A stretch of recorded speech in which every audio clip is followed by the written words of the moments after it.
Hi guys, good morning. Ngayon mag-harvest tayo ng okra. So daming okra dito sa farm guys.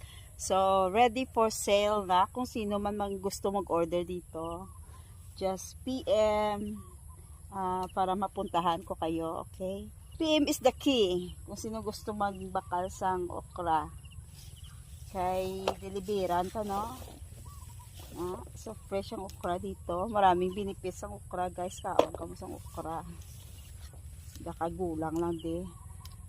Sa mga seeds, pwede man kamo magbakal seeds sa akon. Ari pwede na ni. Ari gulang. Ari gulang. Himuon ni seeds.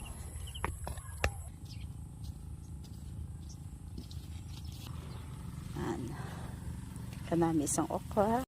So amo na niyang na-harvest ko nga okra sa isa lang kaadlaw guys. Bakal na